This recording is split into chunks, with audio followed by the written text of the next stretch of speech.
Welcome to the ProfitLed podcast, where we discover proven growth strategies for bootstrapped entrepreneurs from the people who have done it before to help you accelerate your business. The ProfitLed podcast is brought to you by eWebinar, the leading automated webinar platform, which could save you from doing the same webinar over and over again. From sales demos to onboarding to training, eWebinar turns any video into an interactive webinar that you can set on a recurring schedule or make available on demand, which means you can do hundreds of webinars without ever needing to actually be there to host them live. This podcast is a forum for the unsung heroes of SaaS, the founders and others behind bootstrapped startups who are creative and resourceful enough to forge a pathway to success.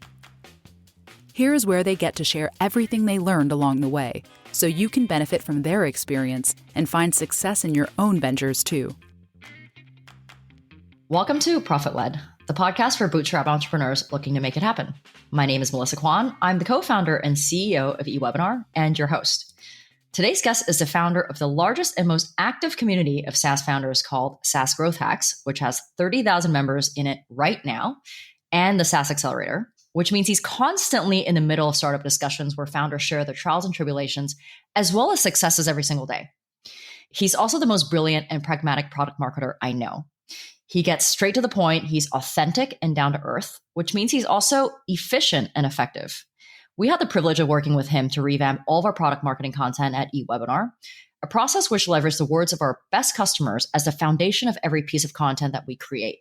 From website messaging to onboarding emails to nurturing emails, the whole works. This was one of the projects that we did early on in our business that made a huge impact because it gave us the confidence to market ourselves to anyone, knowing we were positioned for success. Because that process of auditing and rewriting our content was so successful for us, I invited our guest here today to share more about the work that we did together, the psychology behind his methodology, and how you can do the same for your business and see an immediate uplift. So here we are today with my very special guest, Aaron Krall from SaaS Growth Hacks. Melissa, hey, thank you so much for having me. It's a pleasure. Well, thanks so much for coming on the podcast. As you know, I wanted this podcast to feel like a couple of friends having catch up over drinks, which I guess is not far from the truth because we are friends who haven't caught up in a while. So which drink did you bring with you today? All right. So I got my special A mug, and inside this, so I have cafe mocha with oat milk because I'm allergic to dairy. And then I have some oat milk chocolate milk inside of it to water down the coffee taste, because I'm a new coffee drinker and coffee's a little bit too strong for me. But I do like chocolate. So it's overpoweringly chocolate with a little bit of like the caffeine. Okay. So you're like stacking drinks in one drink. I'm a mixer of coffee drinks. Yeah. And why do you drink coffee if it's too strong for you? That's interesting. Well, because it's got caffeine in it. That's it. Yeah, that's it. That's it. Yeah. And I've always wanted to drink coffee. I've always felt like it was like a ritual. I have a little bit. I'm trying to work my way up to like a decent amount. But like I only have like half a cup of coffee a day. That's all I really want and need. I'm not trying to overdo it. That's so funny that you're like working yourself into being a coffee drinker. So I'm in Vietnam right now. So I thought I would get something local. So I picked this grass jelly drink, which is like an herbal tea, but they serve it cold. This one's in a can. Usually it's like a mixed drink that you get at like a tea shop. And then they like throw a bunch of sugar in it just to make it interesting, I guess. And this one I think even has like little jello bits in it. So it's like a dessert. So I'm going to open it for some ASMR magic by this mic. And then pour it in this glass.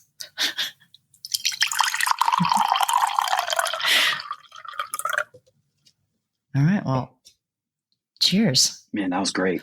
That was very relaxing. You think so? Cheers. Cheers. So, Aaron, I was hoping to start today with your story and some things that you've learned from your community from over the years, because I think that's very unique and special to you. I'm sure our audience would love to hear more about you, actually. And then after that, we can dive into a more tactical part of our conversation today, which is on how anyone can leverage their existing customers to craft their own product messaging. So with that, Aaron, tell us your story. Like, who are you? What do you do? So I started SaaS Growth Hacks so probably like 7 years ago now, which is like crazy to me that 7 years. Before that, I was doing a ton of different stuff. So I didn't realize it at the time, but I have ADHD. And I always thought it was like normal to like start 100 different projects and never finish them, and to like jump from one thing to the next because I just got bored with like whatever I was doing and like, this isn't fun anymore. And so I was jumping around from a bunch of different stuff. I was really good at a lot of things, but I wasn't good at executing them. So I started a video production agency. I was doing SEO, website design, like whatever you do when you start out as an entrepreneur, like online, whatever anyone else is telling you to do, right? And so I did all that. I just kept getting burned out. I burned out over and over and over again. And I stopped what I was doing and I rebuilt, stopped what I was doing and I rebuilt. And I would grow all this stuff. And then I would realize this is not for me. And then I would burn it all down to the ground and then start again. So I was talking to a mentor and he said, hey, why don't you, instead of doing that, why don't you just build an audience and then figure out what they need and then provide a solution to them? That way you get to focus on one specific market. Because I was doing like video production for window sales and super random stuff. And it was fun, but it was just so exhausting. So I started this group. I remember going into Facebook, typing in, what is the name of the group that you want? And I typed in SaaS Growth Hacks. And I was like, here we go. This is it. Boom. I opened up the group and I just saw that number 1 in there. I was the only member in that group. And I thought, how am I going to fill this group up? And I just started cold emailing people and started growing it just like a few members a day. Mm-hmm. And over time, it just grew and grew and grew. It started kind of like a snowball. And now we're at like 30,000 members. I don't really do anything to grow it actively right now, but we still get about 100 to 200 members a week joining. And so that's what I do now is I decided to focus on SaaS as the market that I wanted to go into because I just love technology and I love trying new things. And I love the idea of solving a really specific problem, and apps and all that stuff. Like, this is such a cool, I will never get bored with this. I'll never get bored with learning and finding new SaaS companies and helping them figure out their marketing or whatever. So that's how I started the group. And since then I've, interviewed hundreds of people, of SaaS founders. I think, other than Alex Thuma from SaaS Stock and maybe a few others, I think I've maybe spoken to more SaaS founders than majority of the people on this planet, maybe the top 0.1%, which doesn't make me an expert on anything. It just means I've talked to a lot of SaaS founders. So I have a lot of like insight, but it's been really great. It's been a lot of fun. And it's just been a really cool, just a really incredible experience that the past 7 years growing this group. Yeah. I mean, I want to take a moment here to give SaaS Growth Hacks a shout out because that's how we met a few years ago when I was just starting eWebinar. It's the only group I'm still active on Facebook. It's probably one of the most active and helpful communities for startups out there. I mean, there's like some Slack communities and whatnot, but there's something about this group where people are just super willing to help and they're just happy to offer their knowledge. Like every time I post a question on there, like within minutes, I get like 10 different answers from people from like all walks of life. So it's been pretty interesting. Do you have an idea of the demographic of the community? I don't accept the members in manually anymore. I have someone else do that for me. But when I do look at the members coming in, I would say the majority are either pre-beta or pre-launch. They're looking for a SaaS idea. They have a SaaS that they want to launch and they just need help. I would say that's probably the majority. And then if you're looking at it like a triangle, the bottom is kind of like pre-launch beta. Then we have people that are under 10 or 20K. Then we have like probably a 500K ARR. And then you get up to the millions. And so it's kind of like that. I mean, we have the founder of Intercom is in there. I don't know how active he is, but we have a lot of really, really like successful SaaS founders in the group. And then we have people that are all the way just like, I like SaaS and I want to get started. It's all over the board. Yeah. I mean, people also grow over the years, right? Like people that joined 7 years ago are probably now like at the top of that triangle. Yeah. It's really cool to see that too. Yeah. And they want to give back as well. So have your intentions for the community changed like from when you first started it to now? My intention for the community at the beginning was, if I'm being completely honest, it was completely selfish. I just wanted to start a community and get a group of people together that I could solve a problem for and grow a business around. That was it. Yeah. What I've realized lately, it's taken me about 7 years to realize this, is that I am really good at growing communities, really good at it. This is not the first community that I've grown and built. And it took me a while to see that pattern, but I really enjoy having a community of people who I can help and give advice to. Like I spend hours and hours and hours reading and researching and testing things with clients and writing and testing things to see what works and what doesn't work and then share it in the group. And that just brings me so much like fulfillment and joy when I can share something with someone and then they get like a lot of value. Mm-hmm. And also the idea of being the like I said, we were talking earlier about being the producer of value. So I'm not creating a lot of the value in the group. The community members are providing a value, but I'm the curator, right? And that brings me a lot of joy too. Over the years, I've switched from doing many different things to solve problems for SaaS companies. And my intentions have changed over the years about what I'm starting to realize more and more what I'm really good at. But I think the core intention was, and still is, that having a community of people who you relate with and who you can talk to when you're in such a lonely time of your life, especially for a lot of these founders, they have no one to talk to. They're all working from home in different countries where they, right now, especially in COVID, like they can't even get out of their house, some of them. It's so important to have a community there. And I think no matter what, the intention will always be to have a community that is valuable, where people can go to get help, to feel like they're being supported, and feel like they're not the only ones that are going through a specific problem, and not feel alone. And how do you and the life you want to build kind of fit into all this that you've built? It's taken me, again, I would say probably 10 years to figure out the kind of life that I want to live.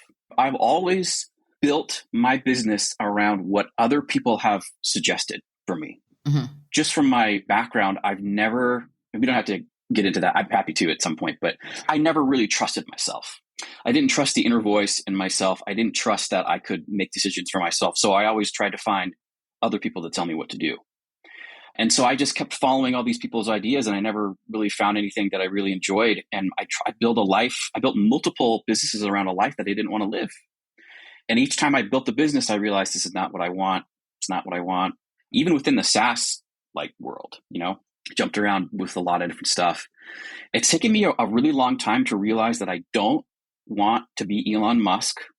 I don't want to be Steve Jobs. I don't want to be on the cover of any magazines. I want to have a quiet life where I get to spend the majority of my time with my family and do the things that I enjoy doing, where I get to focus exclusively on the things that energize me and do maybe 10% of the things that drain my energy, 90% of the things that I really enjoy doing it. It's taken me a long time to figure that out. I think I'm finally there. I finally figured out what I can do and what really gives me energy and what my zone of genius is. But I'm starting it again. It's just been within the last few months that I've realized that after having my second child, I realized, man, work is not what I want to spend my life doing. I want to provide really good value. I want to produce value, but I don't want to be the creator of the value. And I want to build a business where I can just not work for a couple of days or a week if I want to, and still be okay. Yeah. I mean, I think it's pretty normal to work on a lot of things that you don't like before finding what you do like. I mean, I would say that, eWebinar is my third business. For my first two businesses, I really feel like it was just a process of elimination. I did so many things that I didn't want to do. And before coming into eWebinar, I actually made a list of non-negotiables that I must have before starting a new company, not knowing that eWebinar was going to be the idea. Actually, this is one of my featured articles on my profile on LinkedIn is and a lot of those non-negotiables are this is what I don't want to do. So for example, I don't want to do any more conferences. I don't want to set up any more trade shows. That's it. I want a product that is 100% sold through the internet. And I couldn't have known that if I didn't have all those other businesses. So I actually think it's normal, but the important thing is to know that you can change, right? I think a lot of people think, oh, I'm doing this, so I have to keep doing it. Or this is my experience, so I have to keep doing it. Or I'm ready to invest it, so I have to keep doing it. But actually you don't. You're not a tree, right? You can actually reinvent yourself every day if you want to, as long as you're, you know that you're the only person that has to live with your decisions. And I think it's very brave to do that. And it takes a lot of self-awareness. So I'm glad to hear you say that. So you've been, running this community for 7 years. Based on the discussions that you see every day, what trends have you seen evolve over the years? Well, it's interesting. I think the biggest trend that I've seen over the past few years is that it's becoming easier and easier to build a SaaS product. Mm-hmm. It's so easy now to go in. There are companies that specialize in building micro SaaS products and white labeling them to people who just want to provide a SaaS to their community. And they just come in, they pay a certain amount a month, and they completely white label it. No one knows the technology is not being run by them. And that's on the really easy end. But even if you just want to build a simple product, man, there's so many developers out there and there's so many people who can build a product that it's no longer a advantage to have a SaaS product. That's not like a big deal anymore, you know? Yeah. So the trend that I've noticed is that there's a lot of people coming into the industry who want to build a SaaS product, and it's pretty easy to build one, but they build it and they realize that now they have to sell it. Or they have to keep improving. Or they have to keep improving it, right? And they build a product that is maybe slightly better than the competition because there's a few problems that they didn't like, but now they have to go find a market and sell it. They know they are the market. Yeah. They would buy it. And then they spend years trying to figure out how to sell the product. And then it's just really slow progress. So having a SaaS product is not really unique anymore. Anybody can go build one. You don't even have to be a developer, right? Like you can just go do it. So what I've seen change is that because there's so many products out there, I mean, there's like 100 different calendar scheduling apps. It's just like unbelievable. Mm-hmm. I see new ones popping up all the time. And the problem is because there's so many of them, here's the thing is mine and your customers don't know how to buy the thing we're trying to buy. We don't know what to look for. If I'm looking to buy a calendar scheduling app and I see 100 of them, it's like going into the appliance store and seeing like 100 different dryers. And we just bought a dryer and it's like, well, what do you want from the dryer? It's like, we want it to dry our clothes. Do some of the dryers like get the clothes warmer? Is some of them faster? And then once you start learning about all these different types of dryers, you're like, oh my goodness, I didn't really know. I had no clue this was such like a complicated process.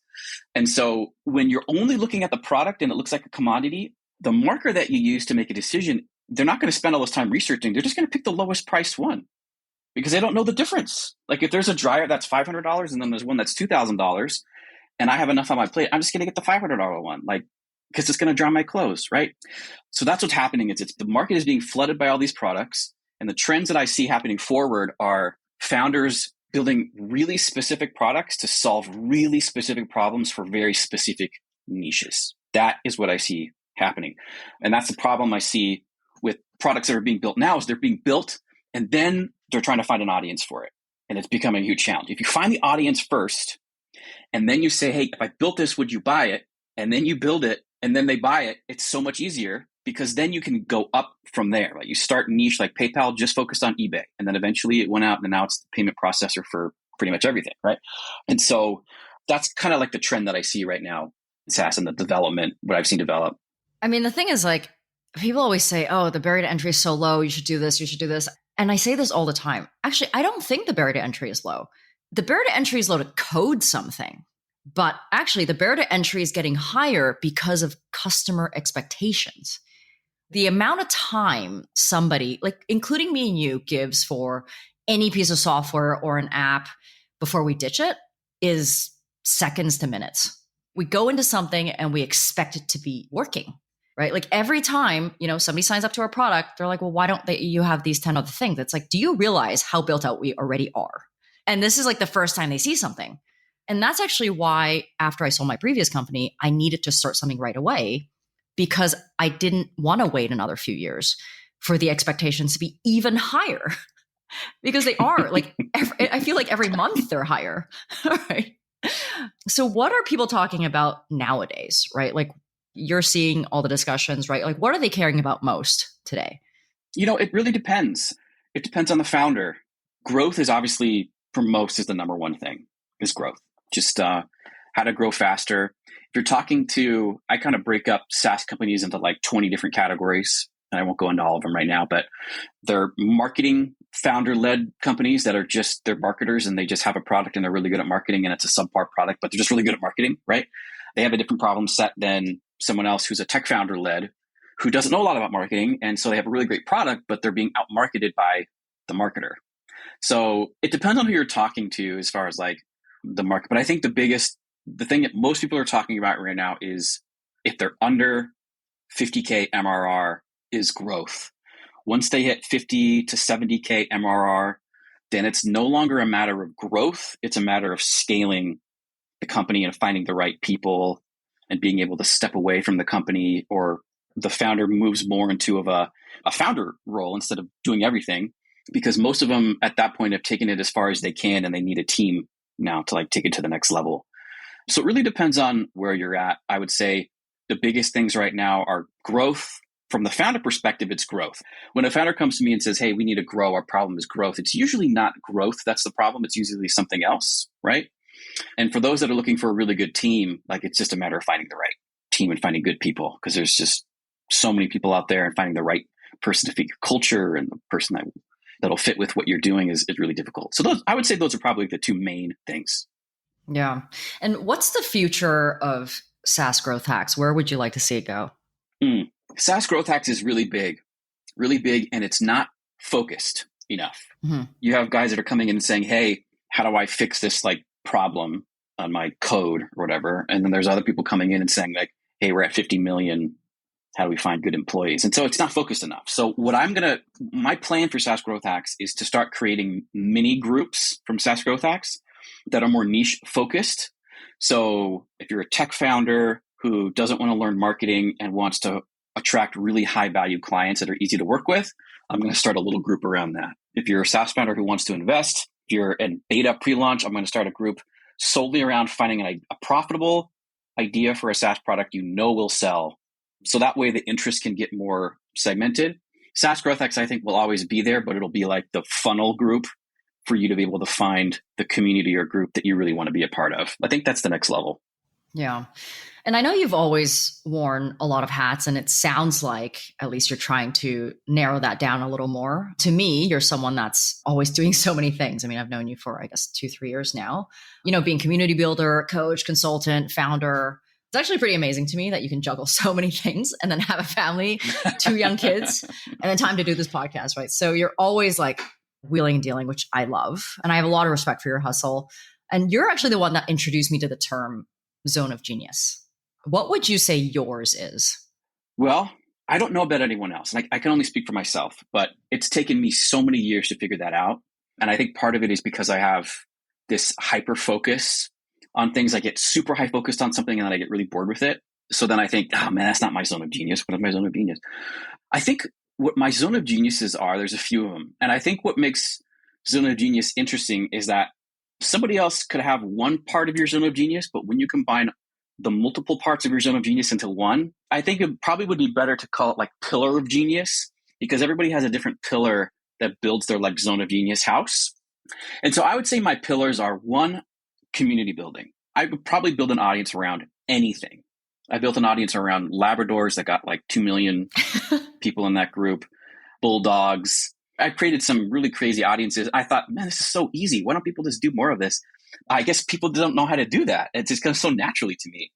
That's one. I think the other one is, some would say copywriting, but I would call it more of positioning and sales through writing. I'm really good at taking one product and positioning it in 60 different ways and selling it in 60 different angles to reach all the parts of the market, to reach people that know what the product is, all the way to people who have no idea what the product is and they only have the problem and they don't know what the product is that can solve it. And then I would say my third pillar is taking really complicated or lots and lots of data together and compiling it and creating a unique or specific process to solve a new problem that's not being solved. That would be coaching and training and stuff like that. But I would say those are my 3 pillars. Yeah. I mean, your product positioning is why we came to you in the first place. I mean, from what I've experienced, your ability to turn complex ideas into super simple language that anybody can understand right away so they can get the value that you want to communicate is something that I've never seen. It was interesting to see you work that fast. And I like to say a lot of times that what you're saying is not what's being heard. And the best communicators know how to align those two things. And you are incredibly good at exactly that, is aligning what you want to say with what you want someone to hear or read. And I think that's kind of the perfect segue to the next part of our conversation, which I wanted to talk about, is product marketing messaging. We spent about 6 months working together on revamping all of our content, starting with what our product is and how it's reflected in our website, in all of our marketing material, all of our email sequences. And that was the most impactful project that we invested in, probably about 6 months after we launched the products. I mean, the thing is, every company starts with founders coming up with the first set of language, right? This is what I want to sell. This is what the product is, just to get it off the ground. But I'm not a marketer. A lot of founders are not marketers, not a content writer. So in the beginning, we're kind of hacking it together. But more importantly, when you don't have any customers, you don't have a choice, right? But to make up your own identity based on what you think you are and who you think you want to attract. And that's why, we wanted to work with you in the first place. We needed to fix that problem and to make sure that when someone sees our storefront, right, our website, that they would know exactly what we do. Like, you have no idea how many websites I go to today. It doesn't matter how big the company is or how small the company is. I have no idea what they're selling. I mean, the first thing you asked me to do when we first started working together was interview our top 10 customers. And then we kind of went through this process of like distilling and extracting language that they use to describe us and all the sentiments to craft our own messaging. Can you share your thought process around I guess the psychology behind this methodology? Hey, I'd like to take a second here to talk about my own company, eWebinar, and our mission to rescue people from what I call webinar hell, to give them back their time and save them literally hundreds of hours every month through webinar automation. If your sales team is tired of doing the same demo over and over for unqualified leads or worse, prospects who don't even show up, an on-demand demo powered by eWebinar can help them get their time back so they can close more deals. If you're doing customer onboarding and training on repeat, eWebinar can help you automate those so you never have to do them live again.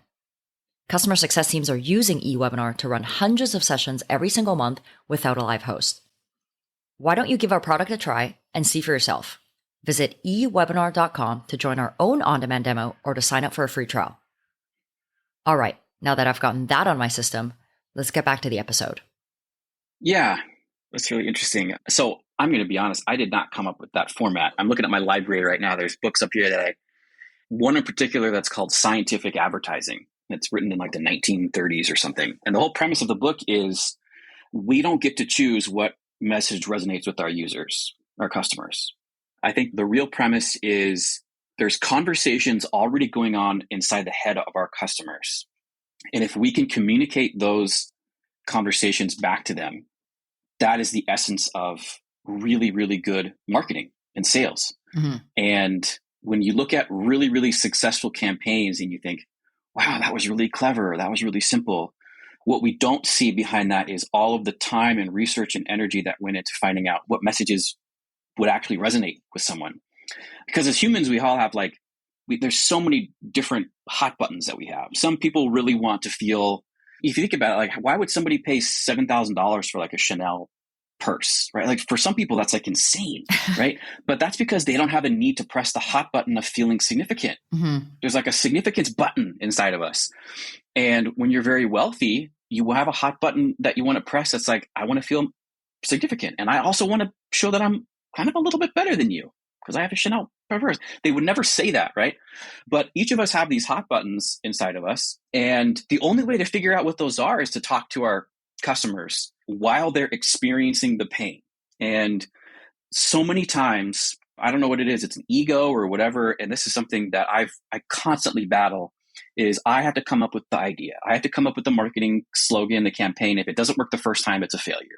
And that is the biggest mistake founders can make, is thinking that they have to figure everything out. The easiest and most simple way to market your product is to talk to the people that are using it, figure out how they're using it, because 99% of the time, the way that they explain the product and the problem that they're trying to solve is different than how you would explain it. And 99% of the time, it's exactly how more customers like that would explain it. And if you just talk to the customers as the conversation is going in their head and use the same words and terminology, there's a phrase that says, and I think this it's from one of these books up here on my shelf. If you can explain the problem better to your customer than they can explain it, mm-hmm. they'll automatically assume you have the solution to their problem. I find that over and over and over again. There's so many people out there who just say, buy our product and we'll increase revenue. But that's what everyone's saying. Everyone's saying increase revenue. That promise no longer has any weight. But if I said to you, we can help you clone your best client over and over again and find more high-paying clients just like them that are easy to work with and that pay you a year in advance, that's a totally different pain that only certain people would resonate with and that I've gotten from customers. I didn't make that up. That's just something that I just listened. The most brilliant ideas will come from your best customers, your ideal customers. I'm not sure why as humans we're not able to just some people are. Some people are able to just invent the idea and come up with it and it's just amazing. I'm not one of them. I'm not a brilliant marketer like that. The skill that I can develop is just talking to people and letting them tell you what your product means to them and the pains that it's solving and what impact it's having, because all of that will have so much more weight than what we come up with on our own. And when you're running these interviews, or when you're coaching people on how to run these interviews to extract information from their customers, what are the key things that you're asking them to kind of look out for? And like, what are some examples of like great questions to ask as you're running these interviews? Yeah. So if you're interviewing customers, there's a few like major things that you want to figure out. One, you want to ask the question, what was happening in the business that had you start looking for XYZ? So what was happening in the business that had you start looking for a CRM or looking for an automated webinar tool, right? Because the answer that you get is you're going to get what I call pain symptoms. And they're the actual physical events that are happening in your customer's life that you can point to and say, that's a problem I can solve. So one of them might be, and we did this with you, right? Like staying up till like 3 a.m. to do another weekly webinar that no one shows up to. Oh man, that is like so annoying. And it's such a frustrating thing. The moment that I was sitting in my desk with like my third cup of coffee, I was waiting for people to show up and no one showed up to the demo. And I was like, why am I doing this? This is just miserable. That's a symptom that you can point to, and you can use that in your marketing when you're trying to find more customers like that. You can even say like, did you do another demo this week that no one showed up to? ? Boom. That like totally attracts like the person that you're trying to attract, because it automatically eliminates everyone else who's not doing demos. It eliminates people who don't have a demo software. If you had said, hey, do you want more demos? Like that's going to attract a totally different type of audience. So you want to figure out what are the really specific symptoms that I've had. And the questions that I like to ask during this interview process, the two that I like to ask are, tell me more about that and what else? So after they tell you, say, well, what else? What else is happening? What else? And keep asking and asking and asking. And remember, as difficult as it might be, silence is okay. When you ask the question, wait for a response as long as it takes, because that means their mind is like going.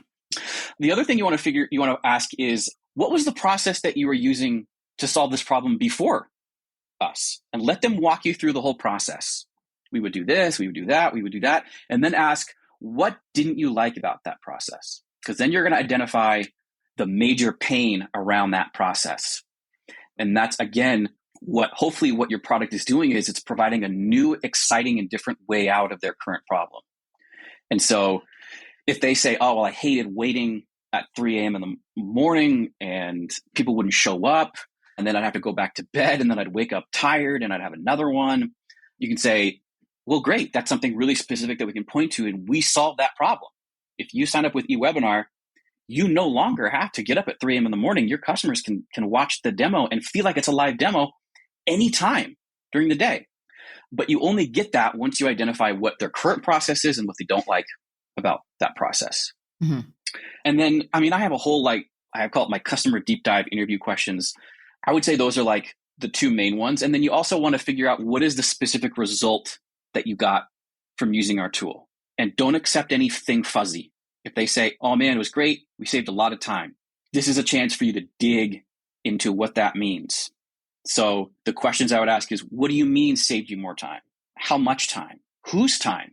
Whose time did you save? Why was saving that time important? What impact did it have on your business when you were able to save that time, right? Then you're getting to like really specifics. Because again, if you were just to say, hey, eWebinar saves you time, like, again, that's a promise everyone's making. And it no longer has any weight. It's a cliche. You want to find out really, really specific about each one of those things that they say. And once you do that, then you'll start to get really, really clear on a lot of the triggers that cause your customer to look for what you're selling. And also, when they do find what you're selling, you'll be able to say, here's the problems we solve that are unique to you. That you want to be able to sell a product and a service for any price that you want. Be the only person solving your customers' pains. The only product that can solve the pain that they have. I call that a mini monopoly. I got that from my buddy Travis. You want to have a mini monopoly? Be the only one that's solving a problem for a specific market. They can't go to anyone else to get that problem solved. If you can do that, you don't need to be a great salesperson. You can just say, hey, you don't need to have all the things that you think you need to have, right? Like big, long funnels. And if you just go to someone and say, hey, are you waking up at 3 a.m. doing webinars? Hey, we can solve that for you. In fact, we can make it so that they can show up anytime they want and your attendance will go up. Would you like to chat? It's like no one else is offering that, right? So that becomes really key. And those are like the questions that I use to get those kind of things out. Yeah. And I think like once you're able to quantify, like when you really dig in and you're able to quantify things like that, it just lends that quote so much more credibility because now a person is saying it. It's not just, some generic statement. So that's really what I found useful as well. So after you have all this information, you talk to 10 customers, you've written all this down. What do you do with all that content afterwards? So when you and I went through it, and this is still what I suggest, is we go through and we just build a database, a library of all this stuff your customers have said. And then what I do is I kind of rank it. I connect like what your customers have said, and I connect the features that solve that problem, and I rank them. So is it like for most of your customers, these are the top 5 problems. All right, well, these are the top 5 features that solve this problem. So then you start matching them together. And that really becomes like the content for your homepage, for your website, and all these like symptoms that you get, like staying up at 3 a.m., showing up to a demo again that no one shows up to. These are all triggers. This is all content for you. These are email subject lines. These are ad headlines. These are pieces of content you can do. Did you do another webinar? Did you do another demo that no one showed up to? Here's the solution, right? You can take all these things and create all this content around it. But once you have the library, and again, we don't get to choose what our customers resonate with, but as you're creating this content, you'll see some messages that really start to like pick up speed. They start to stick. And then what I do at that point is I focus a lot on that message. I kind of focus on the message that's resonating with people. And I just keep testing and testing until you find, until an article or a video gets like 1 million views or whatever, or you're tracking your Facebook ads and you find out this ad, that this pain point is really doing well. Let's just focus on that for a while. If you don't have a library of stuff to pull from, you're just kind of making stuff up as you go. And it's just a waste of time. So having that library, putting it in something that you can look at and test and go, hey, this didn't work, this worked, this didn't work, is going to like just really make it easy for you to test things and find out what's working and what's not working. So we actually took all the customer discovery and we completely transformed our website content, our homepage being the main piece of content. So can you talk a little bit about like what's the best content structure for a homepage and what are the things that you want to communicate? Yeah. So first of all, you really want to understand your market and what the problem is that you're solving and solve a specific problem. Okay. If you're getting started, and I think with eWebinar, the message that we wanted to convey was to a very specific market. It wasn't like automate your webinars, right? We talked about that. There's already a ton of tools out there that automate webinars, right? So we wanted to take a different angle. We wanted to focus on people that were doing demos, products that didn't want to do one-on-one demos anymore. They wanted to have a hands-off sales approach. They wanted to duplicate their salesmen essentially for their SaaS product. That's not a message that's being communicated really anywhere. But any automated webinar software could solve that problem maybe, but you're uniquely suited to that. You built it for that customer. So that's the first thing is we want to communicate, figure out a very narrow audience and talk to them specifically because that's how you're going to get traction. Then we address those pain points, right? So we listed all those, what are the things they hate about the process now? How do you solve them? You want to include some kind of trust there. So trust building, either my favorite way of trust is the first thing I noticed when I went to eWebinar's homepage is there was a demo I could sign up for that explains exactly what the product is. And it shows me how it can impact my life. It was so great because I didn't have to read all this stuff and like figure out, you explained it in this like short webinar, which is like amazing. And so if you can show or prove that you can deliver the promise, the faster you can do that, the better.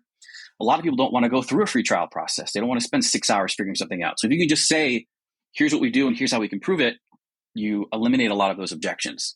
A lot of people say, focus on benefits, not on features. Well, yeah, that's true initially. I mean, you want to focus on benefits, but at some point, your customer's going to want to know about the features, especially if they're very product aware. They're going to want to know, do you connect with Zapier? Do you have an automated chat platform? Like, will I be able to white label my tool? So you want to include all that stuff too on the site. After you talk about benefits, talk about the features, try to connect features back to benefits.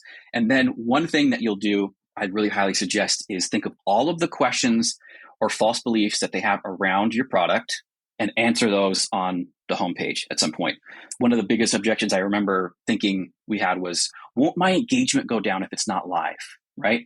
That's a question you want to ask. You want to address that right away because the more of those objections you can dissolve, the less reason they have not to sign up.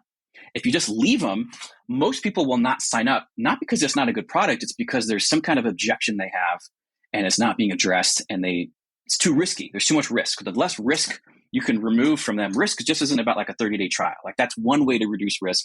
The other way to reduce risk is to reduce the amount of time it takes for them to see that you can provide them the value. There's a lot of risk in spending 6 hours trying out a new tool. If I can reduce that to like 10 minutes and you can just say, here, watch this 10-minute video to see if it's a fit for you, that'll really reduce the risk. So that's like a really basic format. And then within each one of those, you can spend more time on it and separate features pages and stuff like that. But that's like a really basic format. And that's not like written in stone either. You go to crazyegg.com, completely breaks all the rules that I just said. Mm-hmm. Totally has none of that. All they have is a form on the website that says, put in your email, show me my heat map. That's it. And that's been there for years. I mean, this guy, Neil Patel, knows what he's doing. He's tested this page. He's tested it. So that works for him. So you got to test different stuff because, again, we don't get to choose what works.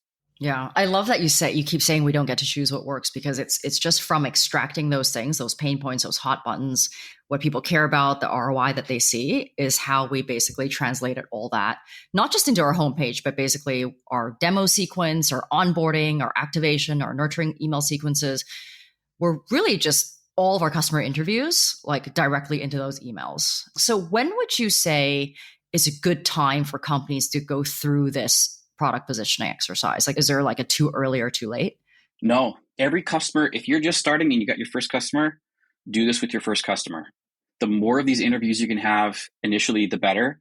You're going to bring on people that aren't a good fit. You're going to bring on people that you think are the fit, but that to end up not being the fit. Eventually, the more conversations you have, you're finally going to talk to someone who says, thank you for creating this product. It's solving a huge problem for me. Can I pay for a year in advance? Those are the signs that you look for. It's like, oh, wow, this is somebody I'm really solving a big pain for. Let me try to bring in more of these types of people. If you already have like 10,000 customers and you're solving like a million different problems for like a million different people, that's also a really unique situation. You still got to talk to people though, because the only way for you to scale at that point is for you might be really broad right now. Mm-hmm. But if you identify a market and a niche that you're solving a bigger problem for, then you can create like little campaigns to just go after those types of markets. But you won't know that until you interview your customers. I don't think there's ever a time where a founder should not be talking to their customers, because markets change, customers' expectations is change. I always tell my founders, if you're an expert in anything, you should be an expert in your customer, your ideal customer. If you're an expert in your ideal customer, things will work out because you will have the insight and wisdom to tell what the marketing team to do, to predict future events. Don't spend your time becoming an expert in SEO. Those are a dime a dozen. The more you understand about your market, the faster you'll be able to scale. Yeah. And if anyone wants to see the final product of Aaron's methodology, just head over to our website, eWebinar.com. It's literally everything we talked about, like on our homepage. So Aaron, last question. What are some final words of wisdom that you want to leave with our listeners today who are bootstrap founders that are focusing on driving growth and profitability? Man, if I were to take each one of your listeners and take them out to coffee and sit down with them, I'd ask them all, diagnose the problem. And then I would help give them like a custom solution, because there's really no advice that works for everyone. But, well, that's not true. There's some really general high-level advice. And if I were to give general high-level advice to everyone listening right now that I know would work for you no matter where you're at, it would be, you are not in the SaaS business.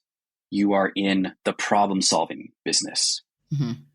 So people don't buy SaaS products because they want a new SaaS product. They buy a solution to a problem. So take your focus off the product. I see people saying 7-day trial, 30-day trial. That's not like unique anymore, guys. Like, everyone's offering a trial. Apollo is falling into this problem. Apollo gives you 100 leads for free. And I think it's like a 7-day trial or 30-day trial or whatever. But when you go to Apollo, they shouldn't be saying, get 7 days of our tool for free. They should be saying, get your first 100 leads for free. Get your first 100 qualified prospects for free today. Like, that is what your customer wants. Focus on the result and the benefit. The product is always secondary. Your customers don't care if there's like a bunch of elves working in, the mines of Moria, researching and typing everything by hand. They don't really care if it's as long as they get the result. That's what they care about. Yeah. And then the other thing I would say is, you want to double your revenue, is double what you know about your ideal customer. That's good advice. Those are the two. And Apollo, that one was free. Apollo, that's free. Yeah, if you enjoyed this episode, don't forget to subscribe to ProfitLed and be notified of new episodes. Head over to our website, profitled.fm, to see the show notes of this episode. Aaron, how can people connect with you? You know what? Best way is if you're on Facebook, go to SaaS Growth Hacks Facebook group. If you're not on Facebook, sign up for Facebook and go to SaaS Growth Hacks. I promise if you don't do anything else on Facebook, that group will be worth it for you just to be involved in that group. I agree with that. Well, Aaron, thanks so much for your time today and sharing your wisdom. It's a lot of fun. Thank you, Melissa. Thanks for having me. Thanks for listening to ProfitLed. If you enjoyed this episode, we hope you will subscribe to the ProfitLed podcast and head over to our website, profitled.fm, to see the show notes of every episode. You can also join our mailing list to be notified of new episodes or when we have interesting products and resources to share. We promise to only share things you'll actually care about. Thanks again for listening. Bye now.